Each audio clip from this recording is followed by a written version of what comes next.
చెల్లిస్తున్నాం తండ్రి. గడిచిన వారమంతా మమ్మల్ని కాపాడి తిరిగి మరలా మీ సన్నిధిలో చేర్చినందుకు స్తుతులు తండ్రి. మీ గురించి జ్ఞానం, మీరు రాయించిన మాటలు నేర్చుకోవడానికి సిద్ధపడుతుండగా మీ తోడు, మీ సహాయము మాకు అనుగ్రహించమని క్రీస్తు వారి పరిశుద్ధమైన నామంలో ఈ ప్రార్థన అడుగుచున్నాము తండ్రి. ఆమేన్. ప్రియులారా, చేరువచ్చిన మీ అందరికీ క్రీస్తు నామంలో శుభాలు, వందనాలు తెలియజేస్తున్నాను. దేవుని మహాకృప వలన గడిచిన వారమంతా కాపాడబడి దేవుడి సన్నిధిని మళ్ళా చూడగలిగాం. దానిని బట్టి దేవుడికి స్తుతులు చెల్లిస్తున్నాను. ఈ వారం బైబిల్లో నుండి ఒక మంచి వచనాన్ని ఆలోచిద్దాము. కీర్తన గ్రంథం 89వ కీర్తన 48వ వచనం చూద్దాం. బైబిల్లో కీర్తన గ్రంథం 89వ కీర్తన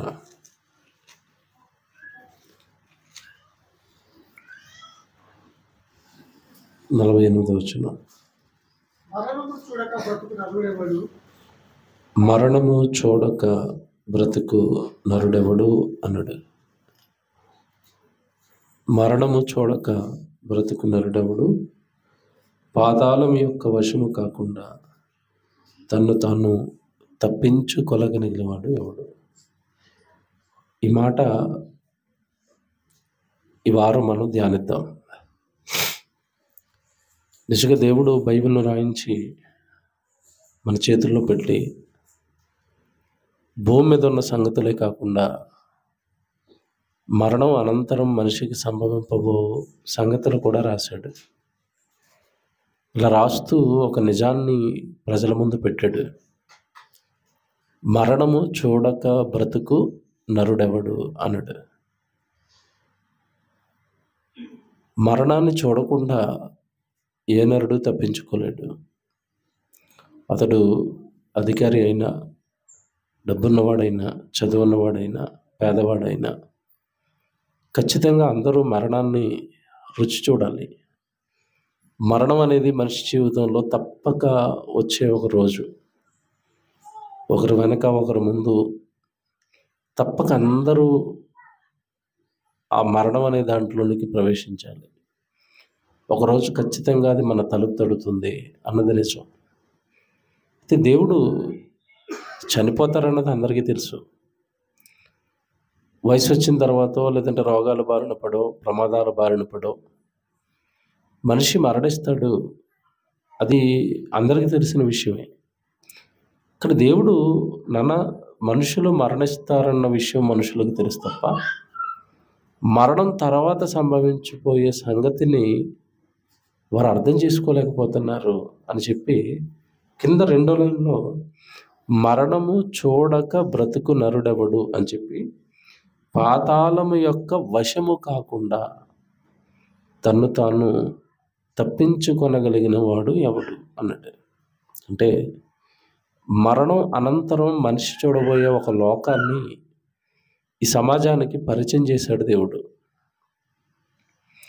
పాతాళము యొక్క వశము అంటే అందరిని అది వశపరుచుకుంటుందట, లాగేసుకుంటుందట, దానివైపు ఆకర్షిస్తుందట. దాన్నే వశపరుచుకోవటం అంటారు.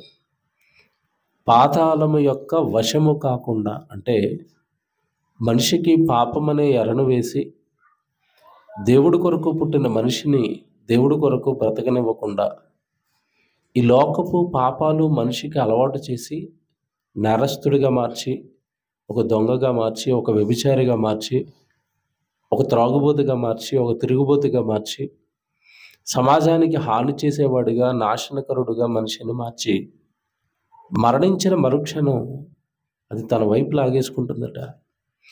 పాతాళము యొక్క వశము కాకుండా అన్నట్టు చూడండి. పాతాళము యొక్క వశము కాకుండా తన్ను తాను తప్పించుకొనగలిగిన వాడు ఎవడు. అంటే ఇక్కడ పర్టికులర్గా దేవుడు ఏం చెప్తున్నాడు అంటే పాతాళాన్ని తప్పించుకోవటం అనేది నీ చేతుల్లో ఉందట. తన్ను తాను తప్పించుకొనగలిగిన వాడు ఎవడు అన్నాడు. అది నా చేతుల్లో ఉండదు మిమ్మల్ని పాతాళం తప్పించటం. అది మీ చేతుల్లో ఉంటుంది. దేవుడు బలవంతంగా ఒకరి నుంచి పాతాళం నుంచి లాగేయటం, బలవంతంగా ఒకరిని పాతాళంలో వేసేయటం ఇలా చేయడు దేవుడు. ఎప్పుడు జీవము మరణము రెండు నీ ఎదుట ఉంచుతాను, నువ్వు ఎటువైపు ప్రయాణిస్తావో నీ ఇష్టం అంటాడు దేవుడు. బలవంతంగా దేవుడు మీరు పరలోకానికి రావాలని లాక్కుని వెళ్ళడు, బలవంతంగా మీరు పాతాళానికి వెళ్ళాలి అని పాతాళంలో కూడా వేయడు. తన్ను తాను అన్నాడు. అందుకే పదం అంటే నేను ఎటువైపు వెళ్ళాలి అన్న నా ప్రయాణాన్ని నేను నిర్ణయించుకోవాలి.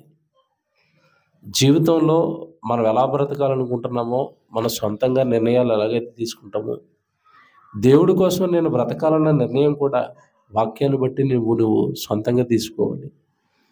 పాతాళము యొక్క వశము కాకుండా తన్ను తాను తప్పించుకొనగలిగిన వాడు ఎవడు అంటే, దేవుడు డైరెక్ట్గా ఏం చెప్తున్నాడు ఇక్కడ అంటే, చచ్చిపోతున్నారు, చచ్చిపోయిన వాళ్ళందరూ పాతాళంలో వశమైపోతున్నారు, పాతాళానికి వెళ్ళిపోతున్నారు.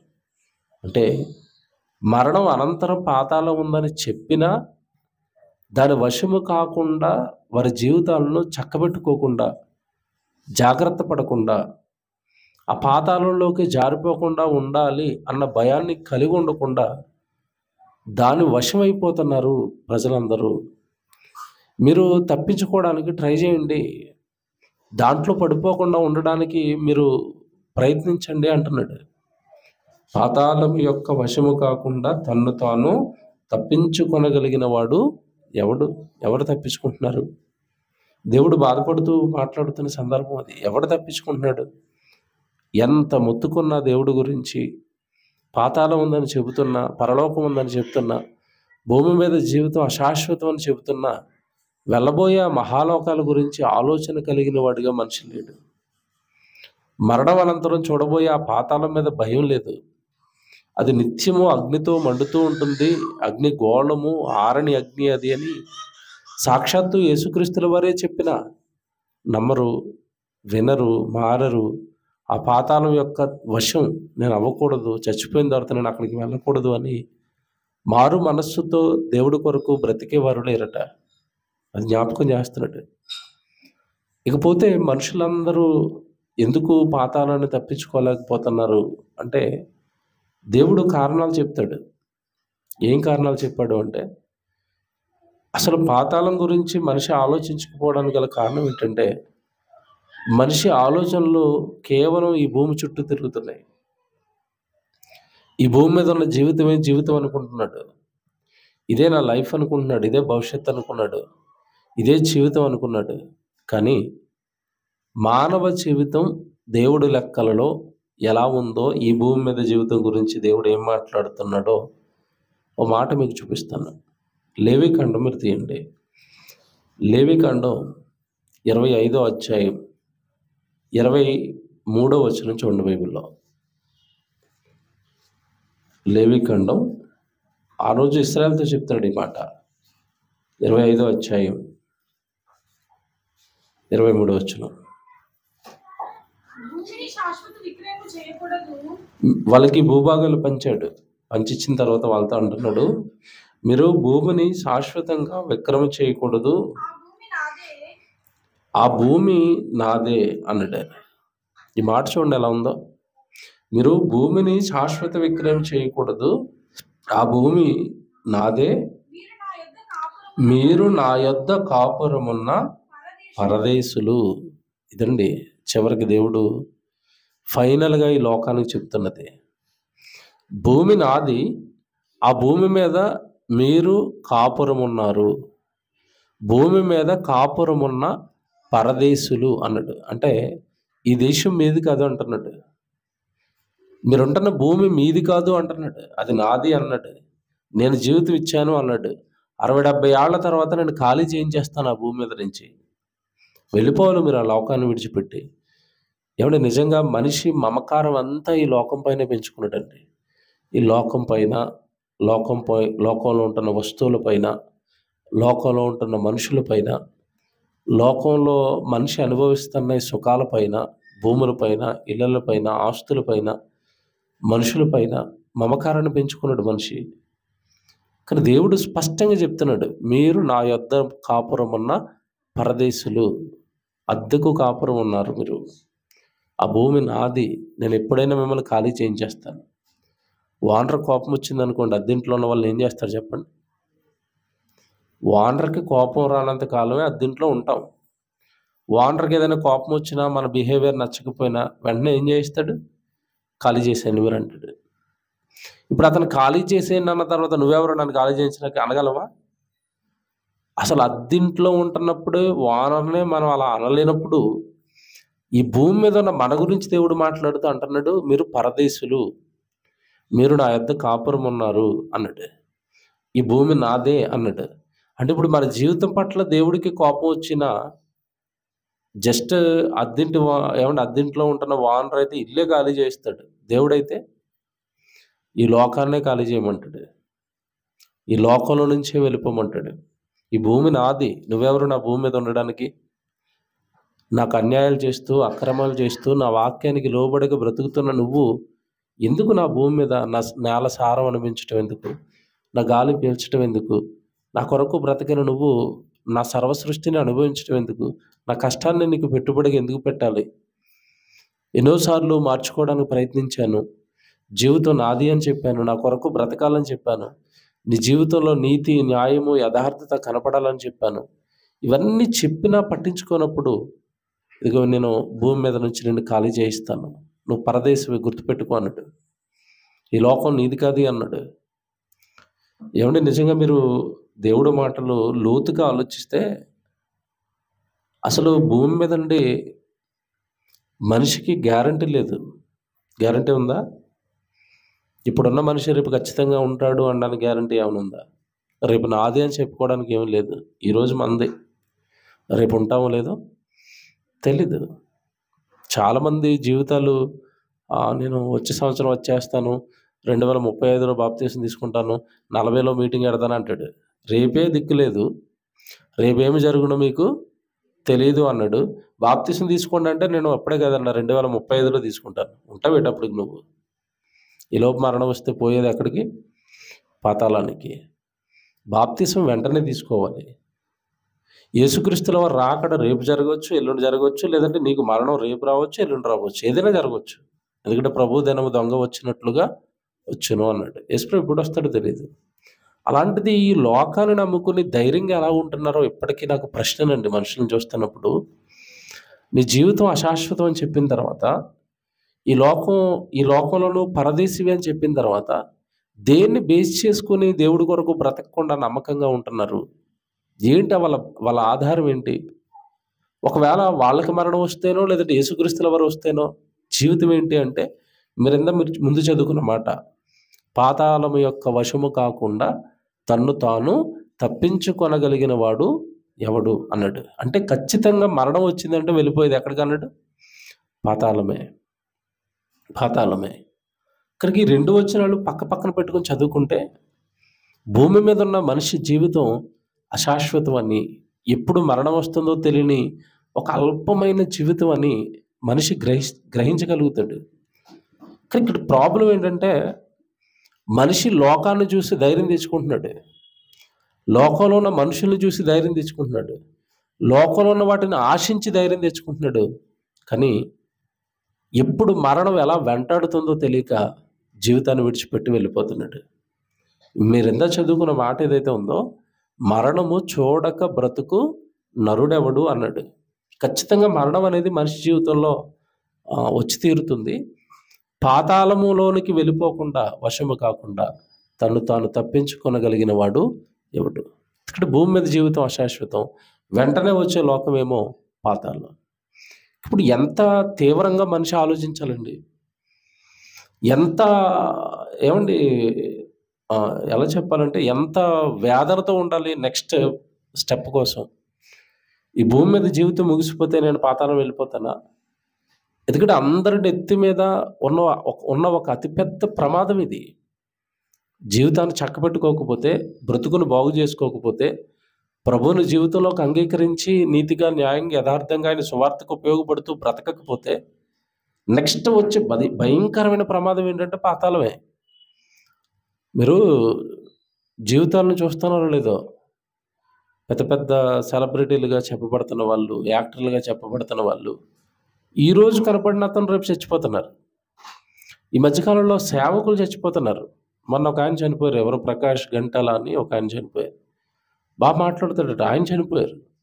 మరణం అనేది ఎవరిని ఎప్పుడు ఎలా వెంటాడుతుందో ఎవరికి తెలియటం లేదు. ఇంకొకటి విషయం ఏంటంటే షాకింగ్ న్యూస్ ఈ వ్యాక్సిన్ ఎప్పుడైతే మనం వేసుకున్నామో కరోనాకి, అప్పటి నుంచి మన ఇమ్యూనిటీ సిస్టమ్ అనేది మొత్తం డ్యామేజ్ అయిపోయి దెబ్బతినేసిందట. అందుకే ప్రతి చిన్న రోగం కూడా మనిషిని ఈరోజు పెద్ద రోగంలో వెంటాడుతుంది. తెలుసా మీకు? ఒకప్పుడు మనకి జలుబు దగ్గు వస్తే ఎన్ని రోజులు ఉండేవి చెప్పండి? మహా అయితే 1 రోజు 2 రోజులు. ఇప్పుడు మీకు జలుబు దగ్గు వస్తే ఎన్ని రోజులు ఉంటుంది? వారం 10 రోజులు విడిచిపెట్టడం లేదు. కారణం ఏంటి తెలుసా? మన లోపల ఉన్న ఇమ్యూనిటీ సిస్టమ్ అంతా కూడా దెబ్బతీసేసింది ఆ వ్యాక్సిన్. దానివల్ల అల్పంగా గుండె ఏమైనా కొంచెం అల్పంగా ఉందనుకోండి, చిన్న లేదు పెద్ద లేదు, అందరికి ఏమొస్తున్నాయంటే హార్ట్ అటాక్స్ వస్తున్నాయి.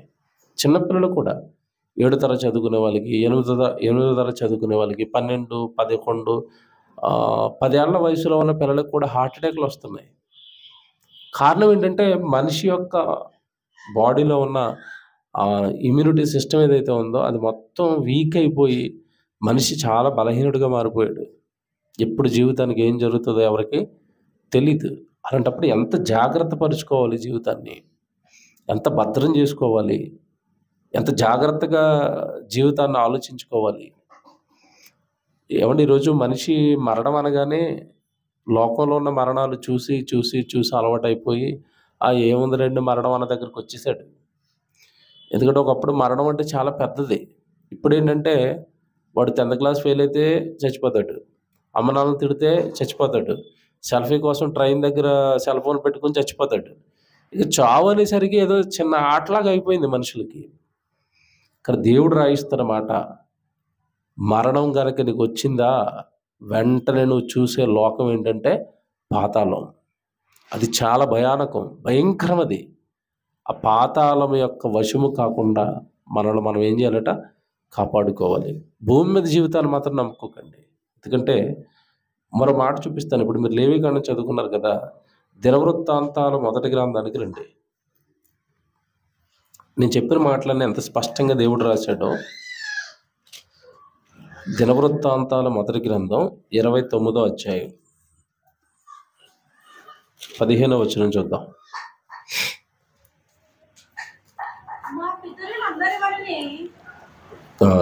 దినవృత్తాంతాల 1వ గ్రంథం 29వ అధ్యాయం 15వ వచనం. దావీదు మాట్లాడివి ఏమన్నా ఆ రోజు సమాజంతో మాట్లాడుతూ అంటున్నాడు, మా పితరులు అందరి వలనే మేమును నీ సన్నిధిని అతిథులమును పరదేశులమునై ఉన్నాము అన్నాడు.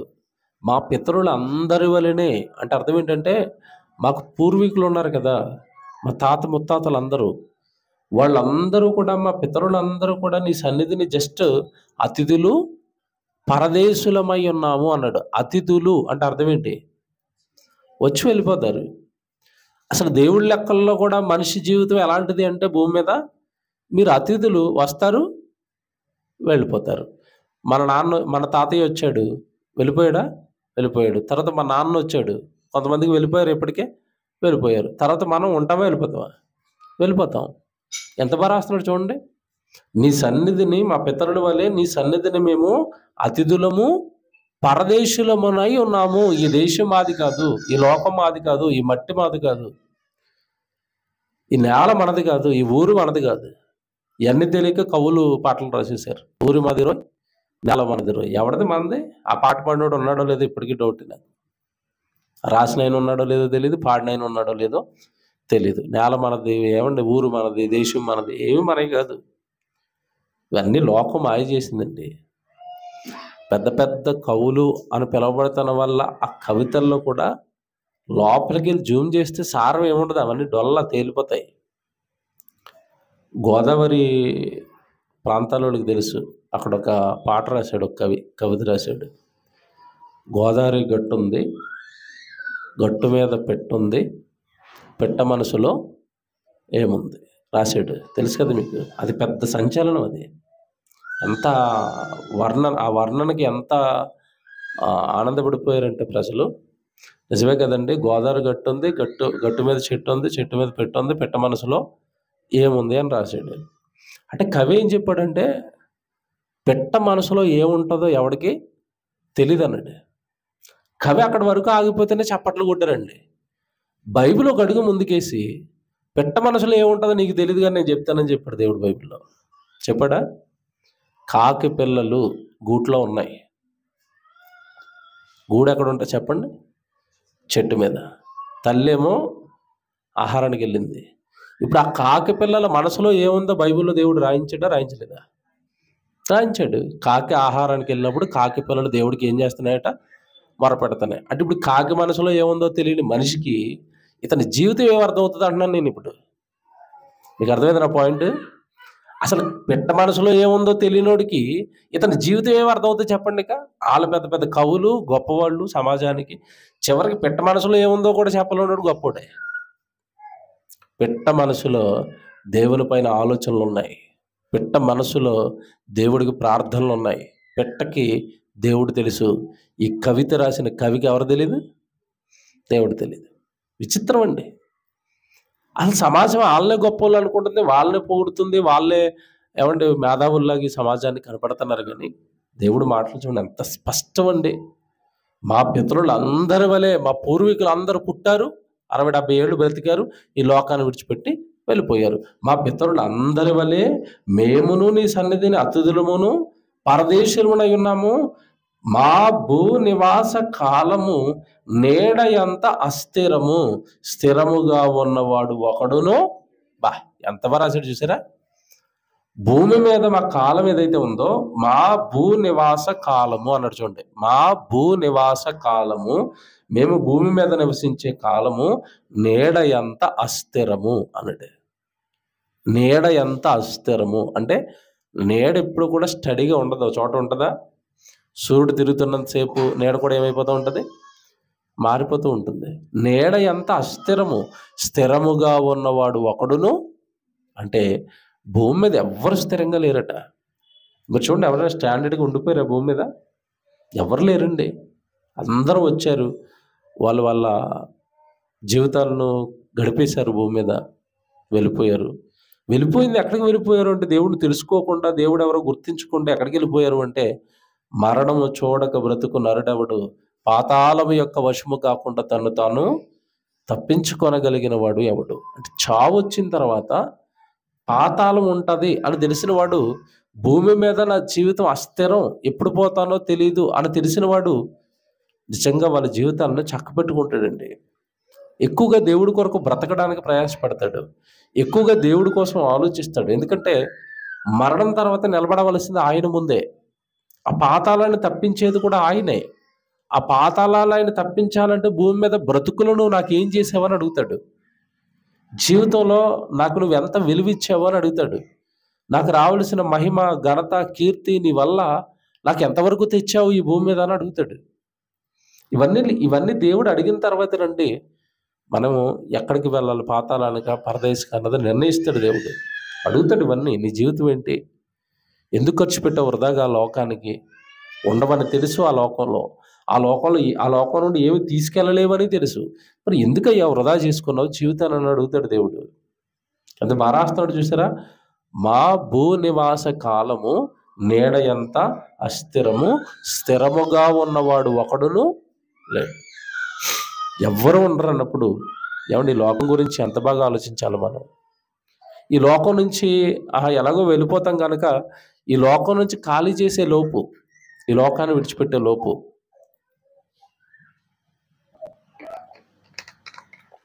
మనకంటూ చెప్పుకోవడానికి దైవ కార్యక్రమాలు, మన పేరు చెప్పగానే దేవుడికి ఘనత, మన పేరు చెప్పగానే చెప్పుకోవడానికి ఏదైనా ఒక గొప్ప దైవ కార్యం, ఇవన్నీ మన జీవితంలో మనం సంపాదించకుండా, మన క్రియలని మనం సంపాదించుకోకుండా పరలోకానికి వెళ్ళటం, పరదేశుకు వెళ్ళటం అసాధ్యమైపోద్దండి.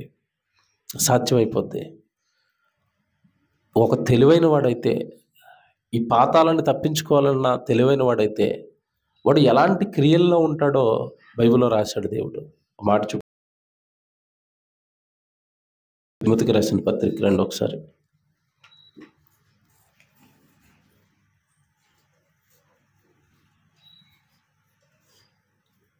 ఆరో అధ్యాయము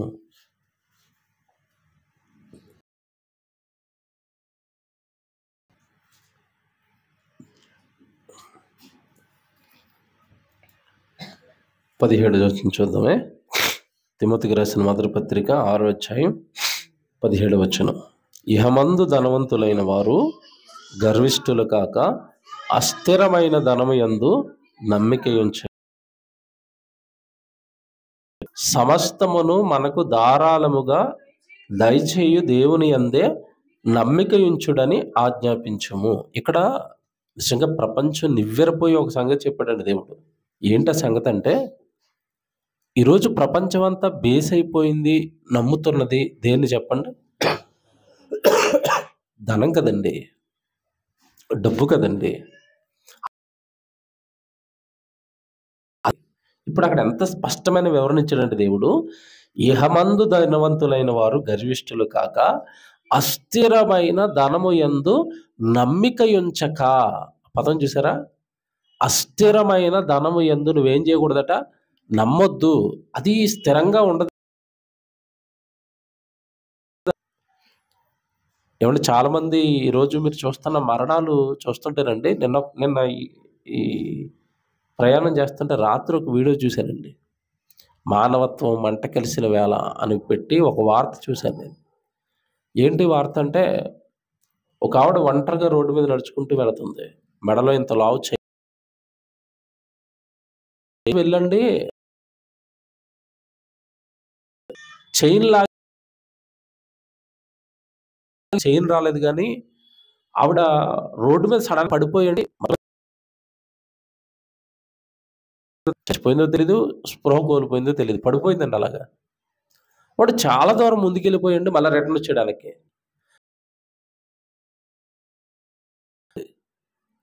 రావట్లేదు. అది ఎంతో స్ట్రాంగ్గా ఉంది. లాగి ఆవిడకి అనవసరం అండి. లాగి చివరికి ఆ బాడీ చుట్టూ అలా రౌండ్లు వేసి చివరికి అది పీక్కుని వెళ్ళిపోయాడు. ఇప్పుడు నేను మాట్లాడుతానండి, ఆవిడ మరణానికి కారణం ఏంటి చెప్పండి? సింగిల్గా ఆవిడ చావు కారణం ఏంటి? మెడలో ఇంత లావు బంగారపు గొలుసు, ఏమీ లేకుండా బయటికి వెళ్తే వాడు లాగేవాడా, ఆమె చచ్చిపోయేదా? మీరు చెప్పండి. లాగుతాడండి. ఇప్పుడు మీరు ఇలాగ ఒట్టు మెడతో బయట తిరగండి, ఎవడు లాగుతాడండి? ఏముందని లాగుతాడు మెడలోని? అస్థిరమైన ధనము యందు మీరు ఏం చేయొద్దు అన్నాడు? నమ్మొద్దు. అది ఇప్పుడు వాడు లాగేసుకున్నాడు. ఈవిడ అంతా కష్టపడి సంపాదించిన బంగారం వాడి దగ్గరికి వెళ్ళిపోయింది. చివరికి ఆ బంగారం వల్ల ఈవిడ ప్రాణం కూడా పోయింది. మనిషి దేనండి నమ్ముతున్నాడు? చూడండి ఎంత బాగా రాశాడో. అస్థిరమైన ధనము యందు నమ్మిక ఉంచక సుఖముగా అనుభవించుటకు సమస్తమును మనకు ధారాళముగా దయచేయు దేవుని యందే మీరు నమ్మిక ఉంచండి అన్నాడు. అంటే ఇప్పుడు ధనం ఉంటే సుఖపడతాం అనుకున్న వాళ్ళందరికీ కౌంటర్ వేసాడు దేవుడు. ఏంటి కౌంటర్ అంటే, నువ్వు డబ్బు ఉంటే సుఖంగా ఉంటావన్న థీరీ తప్పుడు థీరీ. సమాజం ఇది నేర్పే మనుషులు నాశనం చేసింది. ఇప్పుడు బైబిల్లో ఒక ధనవంతుడు కనపడతాడు మీకు. ఏ ధనవంతుడు? బాగా పంట పండేసింది. లోకాసు వార్త 12వ అధ్యాయంలో పంట డబల్ పండేసింది. పాత కూర్చుకోవడానికి కట్టుకున్న కొట్లు సరిపోవటం లేదు, కొత్త కొట్లు కట్టాడు. అంతే, పంటంతా తెచ్చుకున్న తర్వాత దేహంతో మాట్లాడుకుంటున్నాడు. ఏమని?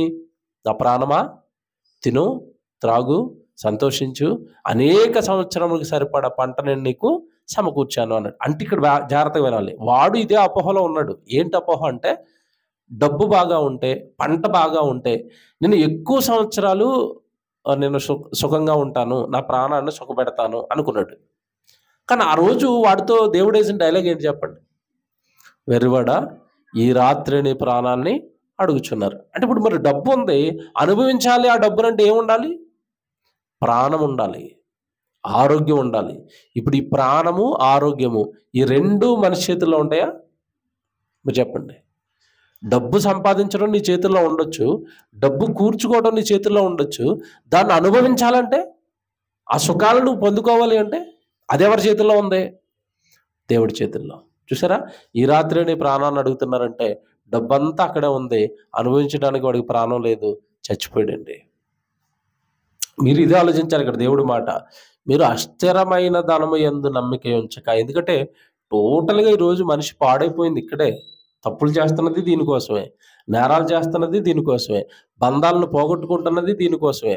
ఒంటరి అయిపోయి లోకాన్ని మొత్తం నాకొద్దు ఇది ఉంటే చాలు అని లోకం మొత్తం మీద తిరగబడుతున్నది దీనికోసమే. డబ్బు కోసం కదండీ.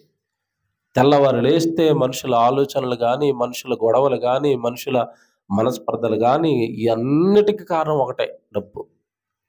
మనిషి దాని మీద బాగా బేస్ అయిపోయాడు. తప్పు అన్నాడు. ఇప్పుడు ఏం చెప్తాడు ఇంతకీ? దాన్ని నమ్మొద్దు అన్నాడు. సమస్తము ధారాళంగా దయచేయి దేవుని యందే నమ్మిక ఉంచడని ఆజ్ఞాపించి 18వ వచనంలో అంటాడు, వారు వాస్తవమైన జీవమును సంపాదించుకొని నిమిత్తము అన్నాడు. ఇది వాస్తవమైన జీవితం కాదు, అశాశ్వతం. మీరు భూమి మీద పరదేశులు, మీరు జస్ట్ అతిథులు అన్నాడు కదా. మరి అసలైన జీవితం తర్వాతట. వారు వాస్తవమైన జీవమును సంపాదించుకుని నిమిత్తము రాబో కాలమునకు మంచి పునాది తమ కొరకు వేసుకొనుచు మేలు చేయువారును అండర్లైన్ చేయండి. దేవుడు అడుగుతాడనమాట. భూమి మీద ఉండగా నా పేరు చెప్పి ఎవరికైనా మేలు చేసావా? నీ వల్ల ఎవరికైనా మేలు జరిగిందా? నన్ను నమ్మానన్నావు కదా.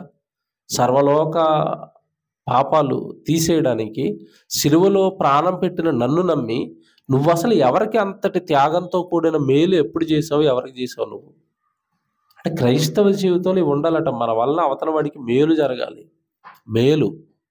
మేలు చేయువారును, నెక్స్ట్ మేలు చేయువారును సత్క్రియలు అను ధనము గలవారును అన్నట్టు. ఏ ధనం సంపాదించమంటున్నాడు చెప్పండి ఇప్పుడు? సత్క్రియలు అను ధనము. దేవుడి పనులే ధనం అట క్రైస్తవుడికి. ఎందుకు ధనం అంటే ఈ ధనంతో పరలోకానికి వెళ్తాడు.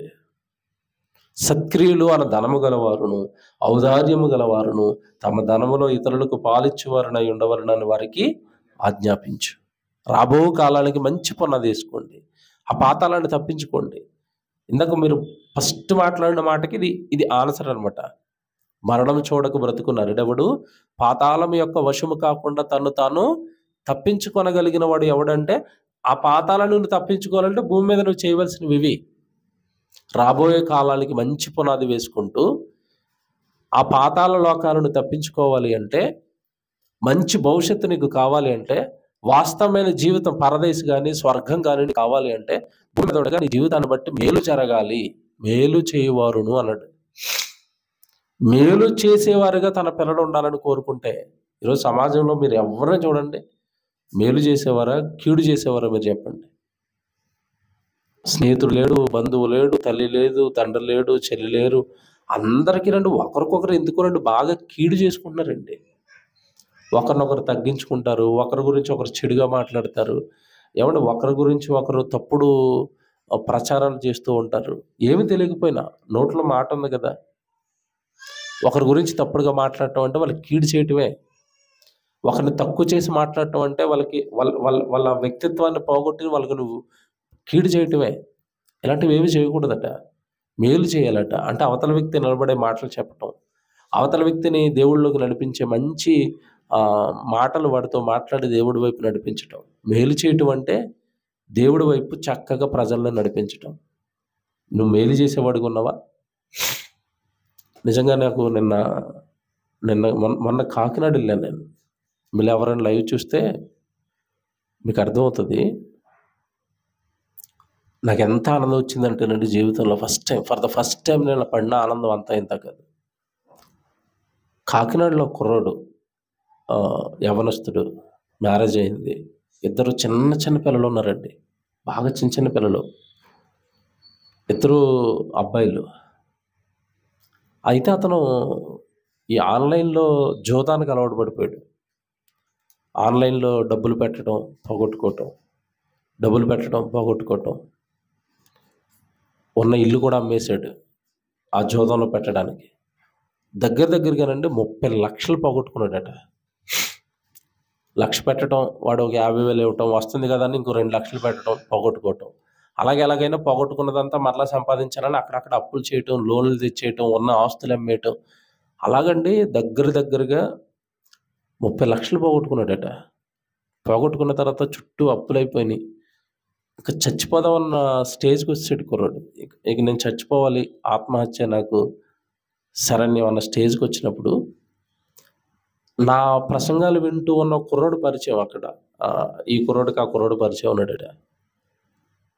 ఎవరో చెప్పుకున్నాడట, నా పరిస్థితి బాగోలేదన్నా, నాకేం తోచటం లేదు, ఇక నా జీవితం కొలాప్స్ అయిపోయింది, నేను చచ్చిపోవాలనుకుంటున్నాను అన్నప్పుడు ఆ కుర్రోడు కొంచెం కౌన్సిలింగ్ ఇచ్చి మంచి మాటలు చెప్పి కొన్ని ప్రసంగాలు వినాలని నా ప్రసంగాలు పంపించాడట.